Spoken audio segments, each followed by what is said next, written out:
Ok, on va commencer. Je vais essayer de faire une courte introduction euh, qui est aussi pour expliquer le contexte du passage que nous allons étudier, mais aussi pour vous partager la méthode de travail qu'on va avoir. Donc ça va être une introduction pratique et spirituelle, je veux le croire. Ça s'appelle les 3 actions du Saint-Esprit.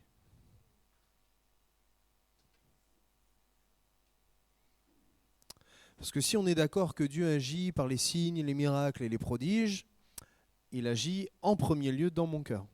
Amen. Il agit, il me transforme, il m'amène à la ressemblance. Tout ça, je l'ai partagé tout à l'heure. Il parle dans le silence, comme nous l'avons vécu tout à l'heure pendant le jeûne et prière. Dieu parle tantôt d'une manière, tantôt d'une autre. À nous d'y prendre garde. Amen. Alors, cet après-midi, on va, dans cette première partie, travailler en 3 groupes distincts. Il y aura un groupe au fond, ici et juste là, autour du passage de 2 Timothée, chapitre 1, versets 6 à 8, pour, porter un peu à votre attention le contexte de ce passage. C'est Paul qui écrit des lettres personnelles. Paul a écrit souvent aux églises, mais il a fait quelques épîtres personnelles pour encourager des ministères, pour encourager des frères, des compagnons d'œuvre qui n'étaient pas forcément dans le ministère, mais en tout cas, il l'a fait avec Timothée par 2 fois. Il l'a encouragé. Et voici ce qui est dit. Alors, c'est un extrait, hein, vous pourrez lire les épîtres de Timothée qui sont des plus édifiantes. Donc, 2 Timothée 1, versets 6 à 8. C'est pourquoi je te rappelle, ranime la flamme du don de Dieu que tu as reçu lorsque j'ai posé mes mains sur toi. En effet, ce n'est pas un esprit de timidité que Dieu nous a donné, mais un esprit de force, d'amour et de sagesse. N'aie donc pas honte du témoignage à rendre à notre Seigneur, ni de moi son prisonnier, mais souffre avec moi pour l'Évangile en comptant sur la puissance de Dieu. Et on dit Amen quand même? On a parlé de souffrance. Ça va? Vous avez dit Amen secrètement? Sciemment? Vous avez signé. Alors, le contexte parle de cela. Alors, je pose autour de ce texte que nous avons lu des hypothèses. Est-ce que Timothée avait perdu sa flamme, comme Paul lui dit, ranime ta flamme? Est-ce que la perte de vitesse, le côté un peu refroidi de Timothée était lié à un contexte de persécution? Très certainement que ça peut être une piste de réflexion. Est-ce que Timothée s'est embourgeoisé dans un confort de pasteur à Éphèse? C'est possible aussi. On peut imaginer plein de choses. Ce qui est sûr, et de manière tout à fait scripturaire, c'est que Paul l'encourage à ranimer la flamme. Des versions disent entretiens la flamme. Veille sur le feu qui est là. Une lettre à l'Apocalypse dit voilà, tu as perdu cette flamme du premier amour. Okay. Donc il y a un feu que Dieu allume dans nos cœurs, qui généralement est comme une torche, une fournaise ardente à la conversion. Je continue la phrase. Et avec le temps, la flamme peut s'étioler. Jusqu'à être, je vais le dire, être un lumignon. Vous savez, l'aluminium, c'est le bout de l'encens là, qui à peine est rouge et vous avez de la fumée. Ok, c'est pas grand-chose. Mais Dieu a fait une promesse sur ce lumignon. Il ne l'éteindra pas. Et c'est là notre espoir, c'est que pourquoi je parle de cela en introduction de ce passage et pourquoi je parle associé à cette thématique de la personne du Saint-Esprit, c'est que Dieu, dans les attributions de sa Trinité, a confié à la mission du Saint-Esprit le fait de rallumer la flamme. D'être celui qui, le Saint-Esprit, est la personne qui va venir souffler sur les braises pour que la chaleur de ce feu se ranime dans nos cœurs. Alors, voici le contexte. Je vous l'ai dépeint, j'ai fait quelques hypothèses. Le verset central de cet après-midi, là, cette première partie, c'est « Dieu ne nous a pas donné un esprit de timidité », premier mot que nous allons voir ensemble, mais un esprit de force. Alors, lequel c'est en grec? Vous l'avez? Dounamis, d'amour, agapé, et de sagesse. Et là, je veux vous entendre le dire. C'est dur, hein? Sophronismos. Sophronismos. J'arrive même pas à le dire. Ça fait 17 fois que je le lis, j'arrive même pas à me rappeler. Et je l'ai tapé peut-être 100 fois, je ne sais toujours pas comment l'écrire. C'est pas grave. Merci les copies-collées. Voilà, sophronismos, merci. Donc, Dieu ne nous a pas donné un esprit de timidité. Pourquoi Dieu, au travers de la bouche de l'apôtre Paul, parle de la timidité? Il n'est pas ici question de la timidité, celle du caractère. Souvent, on se range derrière notre timidité. Ok, tu peux être timide, réservé, tu mets tous les attributs du silence et du mutisme que tu veux. Là, il n'est pas question de la timidité de manière du caractère. Mais il est question d'une timidité spirituelle. Parce qu'on peut être un timide et être un homme et d'une femme d'un zèle à déplacer les montagnes quand il suffit de parler des choses de Dieu. On peut être très réservé, être transparent dans la vie communautaire, mais être un requin dans le témoignage. Là, cette semaine, le pasteur Philippe Galchier parlait d'une mamie. Alors j'ai trop aimé cet hommage qu'il a fait. Il avait une mamie d'1,20 m, et littéralement elle faisait 1,20 m. On lui a demandé après s'il en rajoutait pas un peu, parce qu'il est passé par Marseille, donc des fois. Elle faisait littéralement 1,20 m, okay, une mamie d'1,20 m. Et ce qui est trop beau, c'est qu'il a parlé d'hommes, des revivalistes, des gens de prière, des gens qui ont marqué l'humanité dans le monde spirituel. Et à la fin de ce triptyque, il a parlé de cette mamie, de son église. Et j'ai trouvé ça magnifique. Parce que cette mamie, effectivement, c'était une mamie des plus discrètes, une mamie de l'église, les piliers de nos églises. Celles qui ont 40, 60 ans de conversion et que lorsqu'on leur dit jeûne et prière, elles en louperaient un pour rien au monde. Elles sont là, elles prient, il y a un sujet de prière, elles l'inscrivent dans leur cahier, elles font 14 km avec les années, et elles le déplient, ça remplit la maison. Vous savez, ces femmes que moi aussi j'ai envie d'honorer. Alors j'aimerais qu'il y ait des hommes aussi, des papis sur lesquels on puisse compter, ce serait bien, qui font 60 ans et qui sont là, fervents dans la prière. Généralement, c'est des mamies, mais je veux croire que le réveil est en cours. Alléluia. Alléluia, prêche, pasteur. Et pourquoi j'honore cette mamie et pourquoi je parle de cela en introduction, ce n'était pas dans mes notes, mais je le rajoute. Parce que Dieu cherche des hommes et des femmes qui vont se tenir à la brèche. Et cette femme dont Philippe Galchier parlait, c'est une mamie qui a prié, a témoigné. Et c'était une personne ressource dans l'église. Quelqu'un, vous alliez pas bien, vous traversiez une épreuve, vous saviez vers qui vous tournez dans l'église, vous alliez la voir en disant « Prie pour moi, je ne suis pas bien ». Et souvent, il disait dans sa prédication, et il témoignait de cela, que les gens allaient la voir à la fin d'un culte. Alors le pasteur avait prêché de tout son cœur, il y avait un temps de visitation, mais la personne n'était pas bien. Elle allait voir la mamie, elle repartait du culte avec la patate parce qu'il y avait une femme de prière. Et c'est ça, ce que j'appelle un requin de l'évangile. Ça y va, il n'y a pas de timidité spirituelle. Elle a une relation intime avec son Père dans le ciel et lorsqu'elle prie, elle est exaucée. Alléluia. Et peut-être que Timothée était frappé d'une timidité spirituelle. Il se sentait mal à l'aise avec le témoignage auprès des inconvertis. Peut-être prier à voix haute, ce n'était pas son truc. Ça l'était devenu. Et je vous rappelle qu'on parle d'un pasteur là. Dans le grec, le mot strong, familiarisez-vous avec le mot strong, les strong, avec des numéros, parce que vous allez travailler sur ça tout à l'heure. De la timidité, c'est deilia. La définition, c'est du grec, on s'en moque de la prononciation, je l'ai certainement haché au couteau. La définition, c'est la crainte, la frayeur, la lâcheté. Ah, c'est dur, hein? On parle à un pasteur, là, qui était dans la crainte, la frayeur et la lâcheté. Il n'y a pas des lâches, j'ai pas de lâches là dans la salle. Pourquoi je dis ça? Parce que la timidité va nous amener à la peur, à la crainte, et va faire de nous des chrétiens lâches. Et ça, il n'y a pas de place dans l'église pour ça. Il n'y aura pas de place dans le ciel pour ça non plus. D'accord? Donc, parce que Dieu, ce qu'il dit aux personnes qui seraient atteintes de cette timidité spirituelle, de cette tiédeur spirituelle, comme Dieu va s'adresser à Josué qui est tremblant comme ça à l'idée de prendre la suite d'Israël, sois fort et prends bon courage. Il lui dit, peut-être tu te sens timide spirituel, mais sois courageux. On pourrait le dire dans la version du Nouveau Testament, et du zèle. Déploie du zèle, du cœur à l'ouvrage. Vas-y, fonce, n'arrête de réfléchir et fais ce que le Seigneur te demande. Et c'est ça qui est reproché à Timothée. Paul lui dit, ranime la flamme. Parce que si Timothée est devenu timide, c'est peut-être parce qu'il n'avait pas veillé sur la flamme de son cœur. Et la flamme, ça va parler de l'amour pour Dieu, mais aussi l'amour pour notre prochain.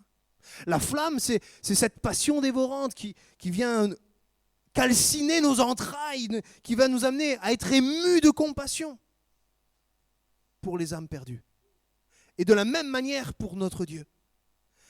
Proportionnellement, je crois que si nous avons moins d'amour pour Dieu, s'il y a moins c'est moins fluide dans notre relation avec Dieu, ça va se répercuter les uns les autres, envers les uns envers les autres.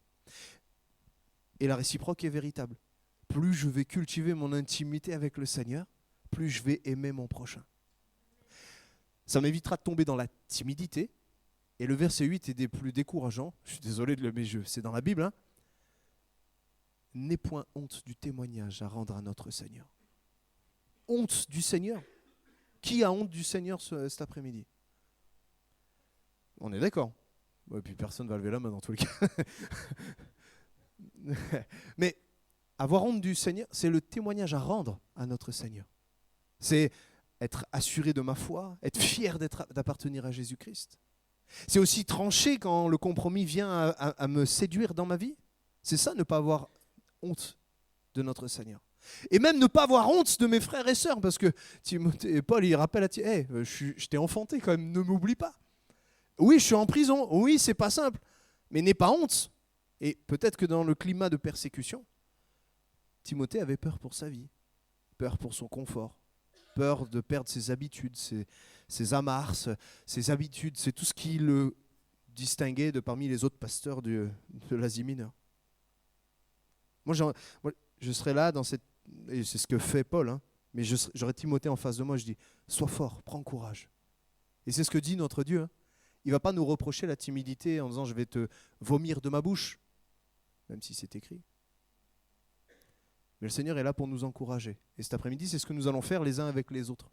On va se répartir en 3 groupes, parce que si moi je me suis occupé de la timidité, et j'ai regardé la définition biblique, j'ai regardé des concordances, alors je l'ai fait pour vous, comme ça. Vous allez voir, il y a des questionnaires qui sont là.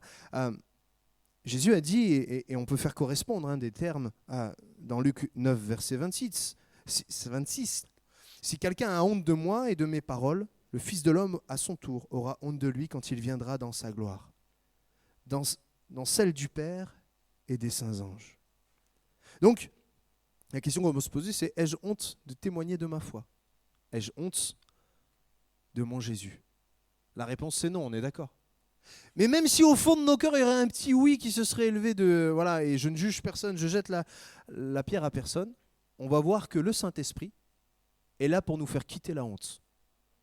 Le Saint-Esprit est là pour nous faire quitter la timidité. Le Saint-Esprit est là pour ranimer la flamme. Amen. Alors j'ai compté, on est à peu près une 30aine de personnes là. Et je vais vous inviter à rejoindre, il y en a d'autres qui sont ajoutés, désolé, mais environ une 30aine. On va se diviser en 3 groupes de 10. 30 divisé par 3. C'est bon. Donc une dizaine là, je crois que c'est la force, c'est le mot dunamis. De ce côté-là, ça va être l'amour, agapé. Et là-bas, ça va être sophronismos, la sagesse. Okay, donc vous allez vous séparer maintenant en 3 groupes. Voilà. Dès que les chaises, vous êtes à peu près 10 et vous vouliez absolument ce mot-là, c'est pas grave, vous allez sur un autre mot. Ok? Dunamis, agapé, sophronismos. La puissance, l'amour et la sagesse, mais vous allez vite voir que ce n'est pas la sagesse comme on l'imagine. Ok? Donc voilà, une fois que vous êtes à peu près 10 par groupe, on considère le groupe clôturé. Installez-vous et après je vous donne quelques consignes.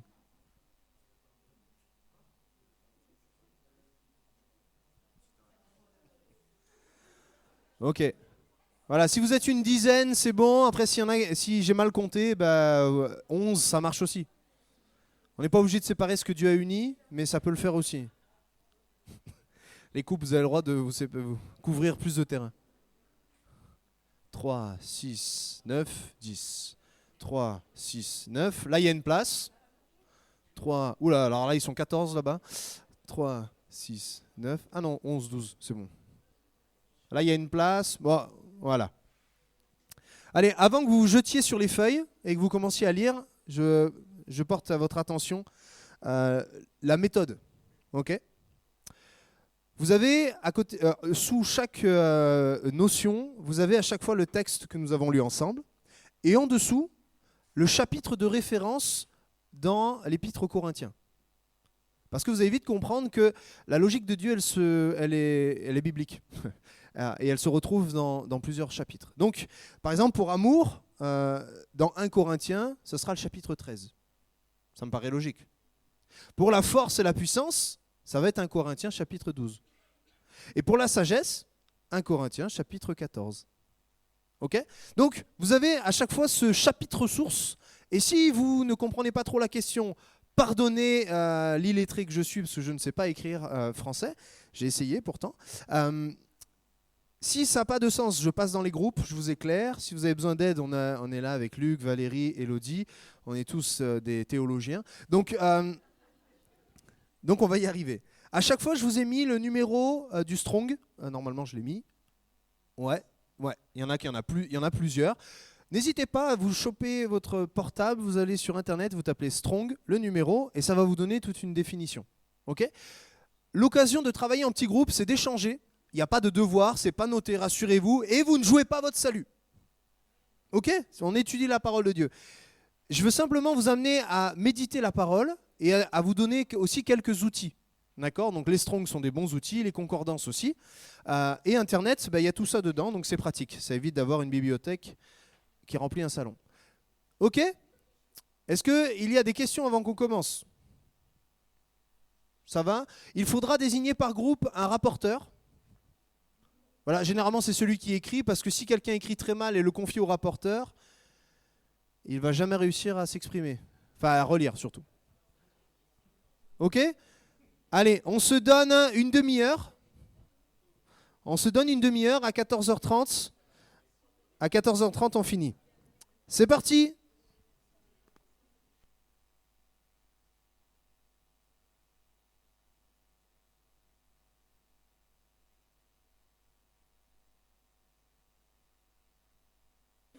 Ok, alors, on va relire ensemble le verset. Tu peux m'afficher, je l'ai mis dans une autre version. C'est la diapo d'après, normalement. Dieu nous a donné un esprit qui, loin de faire de nous des lâches, nous rend forts, aimants et réfléchis. Pas mal cette traduction. Ok. Il est un peu dark au niveau, le début. Hein. Loin de faire de nous des lâches. Voilà, là de suite, c'est moins agréable. Mais, et c'est là l'espoir, le Saint-Esprit nous donne d'être forts. Et j'invite Benjamin à venir faire son compte-rendu.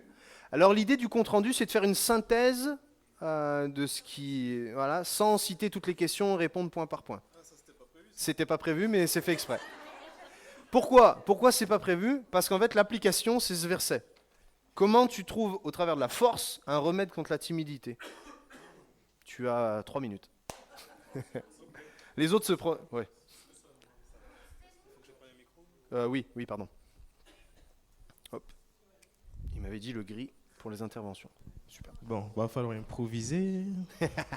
Non, tu as le droit de... Tu peux citer si ça te rassure. Non, mais l'idée, c'est que tu sois focus, non pas sur le mot force dans sa globalité, le mot dynamisme, mais dans le contexte de ce verset. Parce que c'est ça l'application. Très bien. Ok. Donc, alors, nous avions le mot dynamisme. Donc, Strong 14-15, 14-11. On avait plusieurs versets. Notre texte de référence était 1 Corinthiens 12, que vous connaissez.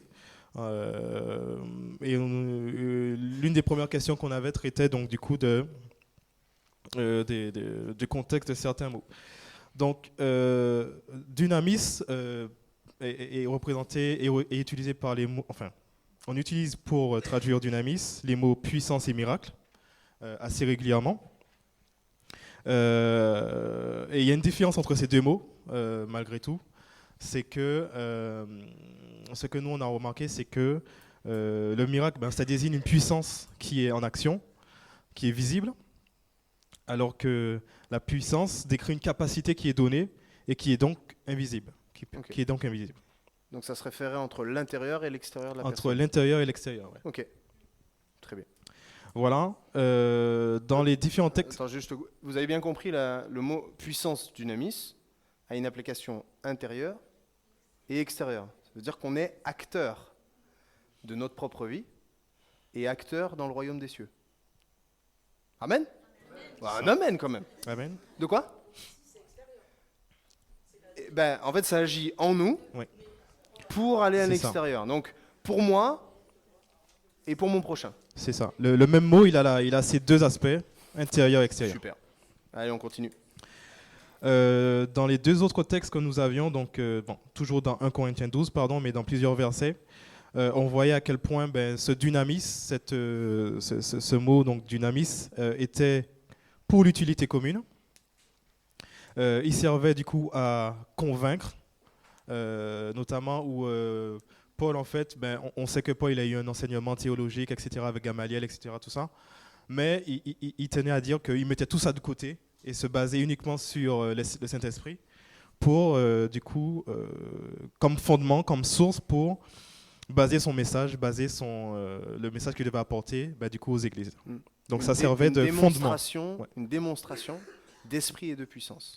Voilà, c'est ça.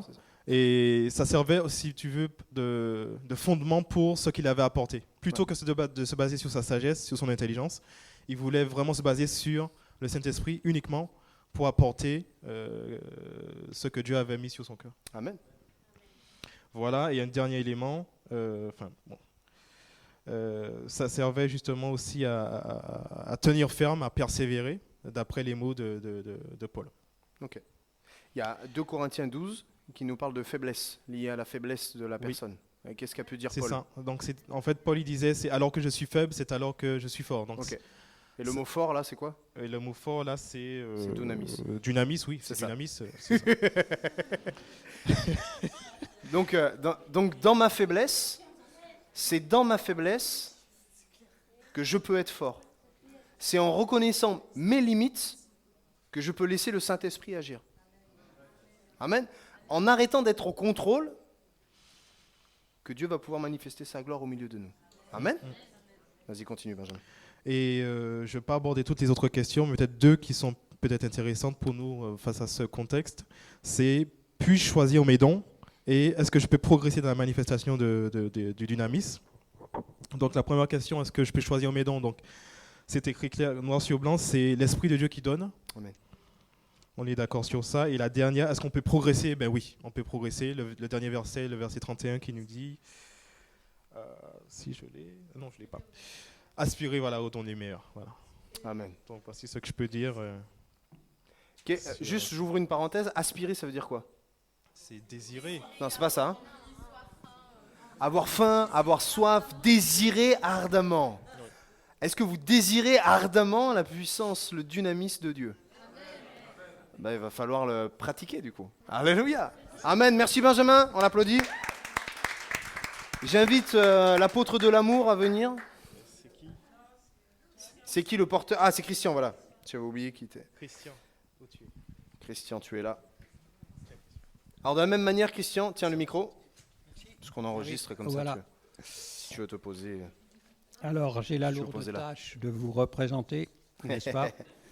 Alors, chapitre de référence 1 Corinthiens 13, bon, tout le monde le connaît, mais c'est le chapitre clé sur l'amour, agapé.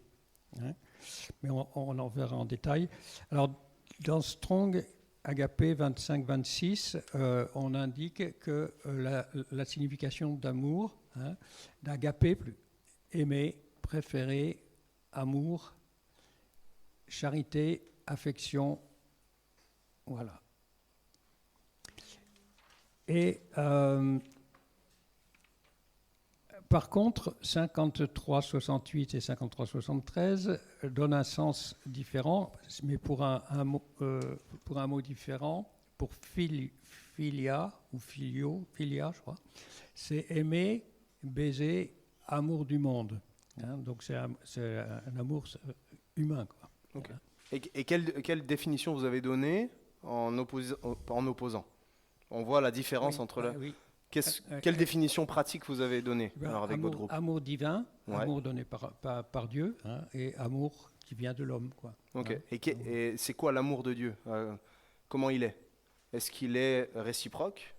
quand la notion d'agapé, est-ce qu'elle est dans un sens de réciprocité ou de côté unilatéral? Comment Dieu nous a aimés? Il nous a aimé le premier. Hein. Il nous a aimés le premier et de manière sacrificielle. Oui. Donc dans la définition... Ah oui, mais alors, on l'a vu plus tard. Ça, c'est bien. Ouais. On continue alors. Oui. Qu'est-ce qu'il faut avoir par-dessus tout? Donc c'est les 2 premiers versets de 1 Corinthiens 13. Hein, donc alors là, je ne l'ai pas noté. Ici, c'est l'amour agapé, qui est le plus grand des dons. Voilà. Le plus grand des dons. Oui. Hein, donc, il faut aspirer à tous les dons. Hein, mais le plus grand, c'est l'amour agapé. Parce qu'il récapitule tous les autres, en fait. Il inclut tous les autres, effectivement. On peut pas avoir les autres si on ne pratique pas aussi l'amour de Dieu. Amen. 3. Alors, j'ouvre une parenthèse, Christian. Dans les 2 premiers versets, il est question de même si les dons disparaissaient, les guérisons, si l'amour demeure, ça va. D'accord? Donc l'idée, c'est pas de chercher à faire disparaître les dons, c'est à puiser la source de tous les dons dans l'amour. C'est ça que ça veut dire. Hein. C'est une question de priorité. Si on n'aime pas, on ne pourra pas manifester les dons. Sinon, c'est de la magie. Et en plus, donc le don divin, il est éternel. Hein, Amen. L'amour de Dieu. Il continuera. Alors on n'aura plus besoin des autres dons. C'est vrai. Voilà. Je continue là. Oui, vas-y. Alors dans Jean 21, 15 à 19, le verbe aimer est différent. Oui, il y a plusieurs en grec, il y a plusieurs, il y a plusieurs mots utilisés. Il y a le mot agapé, le mot philéo. Alors le mot agapé, il est utilisé uniquement par Jésus, 2 fois, au verset 15 et 16. Le mot philéo, il est utilisé 3 fois par Pierre, parce qu'il avait, en fait, on a compris que c'est parce qu'il n'avait pas encore reçu le Saint-Esprit, donc il ne pouvait pas, il n'avait pas encore l'amour philéo, agapé.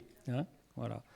Et Jésus est quand même venu, il s'est mis au niveau de Pierre pour dire oui, effectivement, tu n'as que l'amour philéo, au verset 17, il confirme, tu n'as que l'amour philéo pour moi. Et pourquoi ça le rend triste? Pourquoi ça le rend triste que Jésus mette en avant le fait qu'il n'ait que l'amour philéo?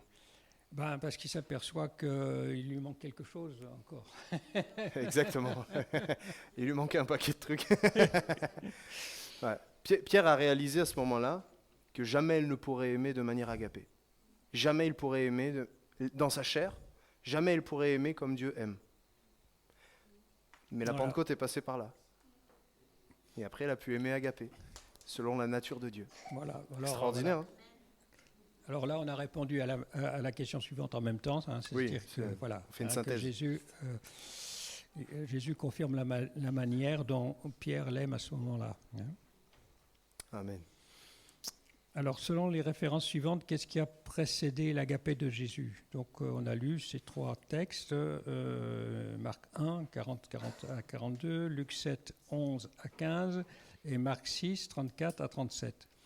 Alors, ce qui nous a marqué, c'est la compassion. C'est-à-dire que Jésus était ému aux entrailles. Et on a vérifié la signification dans Strong. Et Strong indique, on a compris que c'était plaindre et partager. Voilà, ce que l'homme naturel a du mal à faire. En fait, l'étymologie de compassion en français, passion, ça veut dire souffrir. Et le CO avant, c'est avec. Donc Jésus, avant de déverser son agapé, son amour, avant prenait conscience de la limite et la souffrance des hommes. Il souffrait avec. Et ça, c'est pour nous un indicateur de comment on peut aimer selon Dieu. C'est avant tout être ému de compassion. Sans être ému, c'est-à-dire c'est souffrir avec, c'est pleurer avec ceux qui pleurent, comme nous dit la parole. Alors là, je serai crédible de parler de l'amour de Dieu. Amen. Alors, comment Dieu a-t-il manifesté son agapé selon Romains 5 et 8 ? Eh bien, c'est en donnant sa vie pour nous. Et là, on a la définition de l'amour agapé. Il a tout donné. Il a tout donné. Amen. Amen. On peut applaudir Christian?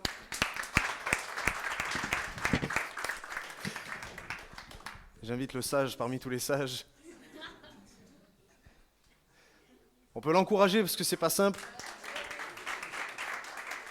Pour tout vous dire, je me suis rendu compte de la difficulté dans laquelle je les ai exposés au fur et à mesure ils travaillaient. Pour moi, c'était plus clair dans ma tête, mais juste dans ma tête.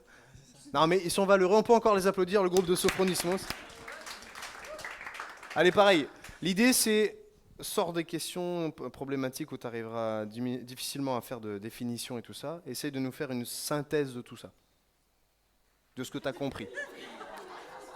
Je vais t'aider, t'inquiète pas, je suis pas. T'as vu, j'ai aidé les autres, je suis sympa quand même. Et donc on avait le thème de la sagesse, Sophronismos. Et la première question qu'on avait, c'est selon le Strong 4995, quelle définition pouvons-nous donner à la sagesse? Donc au départ, on est parti sur... on voulait donner une... Quoi? Non, vas-y. Non, je remonte un... Il est long, le frère. Mais non, tu viens de commencer.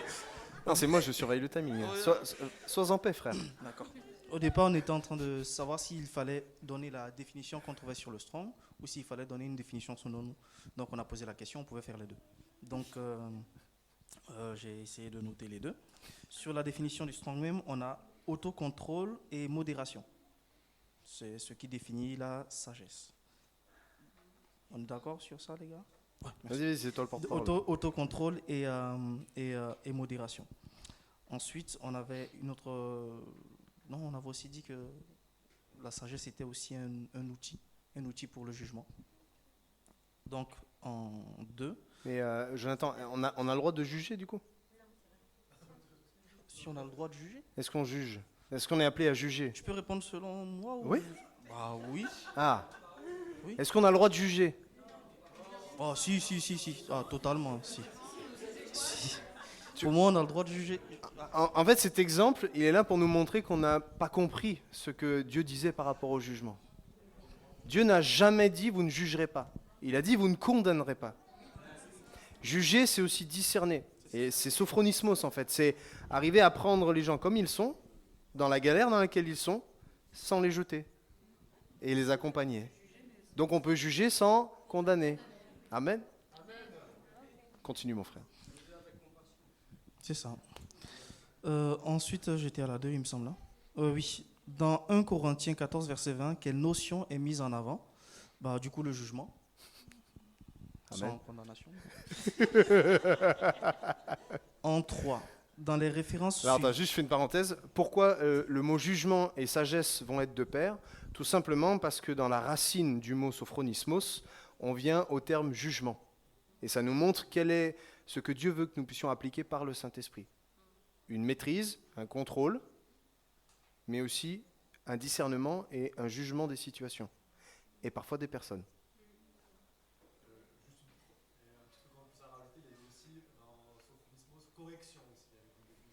Ça va de pair avec le jugement, effectivement. S'il y a une correction à apporter, c'est mieux. Vas-y. Donc, 3, dans les références suivantes, qui doit faire preuve de sophronismos? On avait 1 Timothée 3, verset 1, Tite 1, verset 8, Tite 2, verset 5. Donc, on a mis les serviteurs, les personnes qui sont appelées à servir, à prendre des responsabilités sur l'Église. Et il y avait aussi les est-ce qu'on peut dire vieilles dames? C'est plutôt des veuves. Les femmes. Oui, les femmes. Non, pas les femmes. Non, c'est pas l'image. Les dames qui sont dans l'église, qui ont un certain âge pour enseigner les plus jeunes, tout ça. Donc voilà. Et le titre 2, verset 5, j'ai pas le temps de le lire. C'est justement la femme. Ah, du coup, donc voilà. Ouais. Voilà. Alors, si on a cité donc, les responsables d'église, les veuves, celles que j'ai essayé d'honorer tout à l'heure, les femmes de prière. De 1m20. Les gens, ouais, c'est d'1m20 parfois. Qu'est-ce que Dieu nous dit sur le sophronismos par rapport à la... Est-ce que c'est une question d'avoir des responsabilités dans l'église ou justement, c'est une question de service tout simplement? Comment vous le voyez? Comment vous le comprenez? Ok. Donc, et vu qu'on est tous appelés à être des serviteurs, on est tous concernés. Amen. Donc les termes, je le dis en passant, les termes sophronismos dans ces 3 versets-là, le premier c'était réfléchi, quelqu'un de réfléchi, quelqu'un de raisonnable et quelqu'un qui a une vie équilibrée. La justesse. Amen. Aussi dans le strong, oui, l'équilibre. Ouais, équilibre, bah voilà, c'est dans la parole de vie version parole de vie que je donnais. Ok, vas-y, continue Jonathan. Ensuite, la question 4. Quelle est l'utilité du sophonismos de l'esprit selon 1 Corinthiens 14, 32, 33 32 à 33. Merci. La maîtrise de soi. Amen. Amen. C'est bon? On y est arrivé? Ouais, une dernière chose. Ah, vas-y, dis-moi. J'y ai pensé, je l'ai vu tout à l'heure. Il me semblait que la sagesse était exprimée dans les proverbes. Je crois que c'est Proverbe 8, verset 12. Je suis la sagesse, le bon sens m'accompagne. Je sais agir avec réflexion. Être soumis au Seigneur, c'est détester le mal. Pour ma part, je déteste l'orgueil et l'arrogance, les mauvaises actions et les paroles trompeuses. Conseiller et rendre prévoyant, voilà mon rôle. Je suis l'intelligence elle-même. C'est moi qui donne la puissance. Grâce à mon aide, les rois règnent. Je me suis dit que ça pouvait compléter un peu tout ce qu'on savait sur la C'est une sagesse. très belle conclusion, Jonathan. Merci beaucoup. On peut l'applaudir?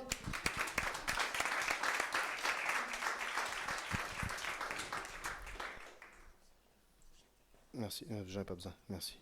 Ah, donc vous avez bien compris, Dieu nous a donné un esprit qui, loin de faire de nous des lâches, nous rend forts, aimants et réfléchis. Dieu, par son esprit, façonne un caractère, mais nous donne de réagir de manière pratique dans les situations.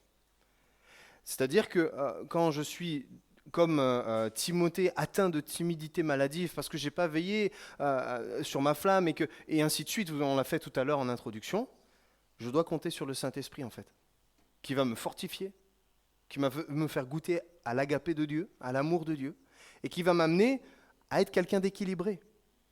Et c'est là tout l'équilibre du Saint-Esprit. La personne du Saint-Esprit n'est pas une personne fofolle d'un côté et puis rébarbative de l'autre. Dieu n'est pas ainsi. Dieu, il est équilibré. Il est puissance et sagesse. Comment? Par l'amour. Amen. Alléluia.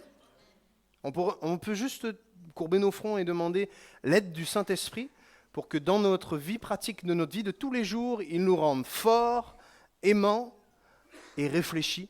Et que le Saint-Esprit qui œuvre en nous nous donne de faire jaillir ce Saint-Esprit pour que les autres y goûtent aussi comme un bon fruit. Amen. Seigneur, nous voici devant toi et nous voulons terminer ce temps d'études partagées. Seigneur, en te demandant ton aide. Seigneur, tu connais, tu sais, et oh oui, tu n'es pas découragé par nos limites. C'est pour cela que tu nous as donné ton esprit.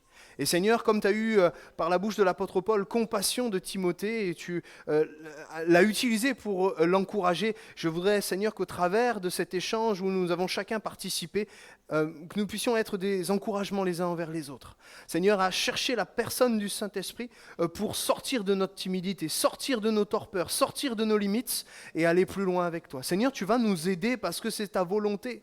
Seigneur, alors nous prions les uns pour les autres et dans ce temps de prière, nous demandons à ce que ton esprit nous marque, Seigneur, dans notre esprit afin que nous puissions vivre ensemble simplement ce rendez-vous de Dieu. Tu as prévu, Seigneur, des choses différentes parce que nous sommes différents, mais ton seul désir, c'est de nous rendre forts, aimants et réfléchis. Alors, œuvre par ton esprit et amène-nous plus loin, Jésus.